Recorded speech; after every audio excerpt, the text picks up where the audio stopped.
Yan, yun mo yung Jesus. Tapos si Yamay ni amo. Tapos si Yapo Igain ni. Everest. Yapo mo hindi.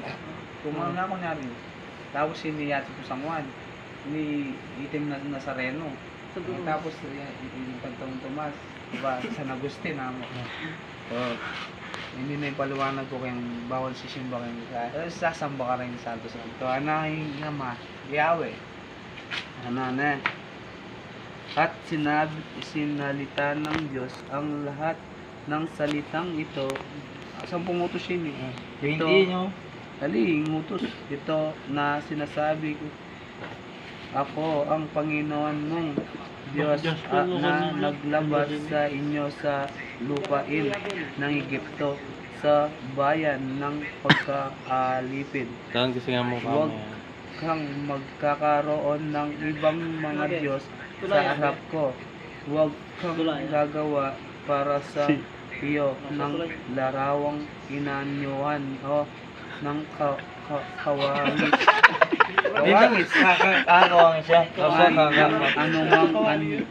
Anyong nasa itaas sa langit o nasa ibaba sa lupa o nasa tubig sa ilalim ng lupa. Huwag mong yoyokurin sila, paglingkuran man sila, sapagkat ako ang Panginoon mong Diyos ay Diyos na mapanibugin, na aking dinadalaw ang katampalasan ng mga magulang sa mga anak hanggang sa ikatlo at ikaapat na saling lahi. O itang parusa na, yung gino. Kahit ang anak na, bukaret ang apo-apo, no? Karna makay. Pero siguro, edan ako man pipilitan maniwala. Kumbaga, sasabihan kaya itang tutu. Tapos kahit ang John 3:16. Ako ang daanan, Jesus Christ. Talakat ko to para may salising kahit ano. John 3:16. Sabi ulit, yung cellphone ko. Ito cellphone niya. Ito.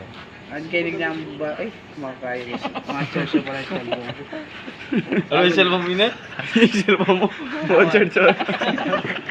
Sinarsil ako na pala ng Jasper. Mga church yun. Yan. Abas namin doon. Yan, solo. Ali, abasa. Ito mo? Pagkain ko muna. Mobile siya mamasa. Pasler na rin kadami ba yung tama masa. Sangking kahit ang makatulay. Yung talaga dataw mga biyasa mamasa pero sinupa na ako din. Kawali.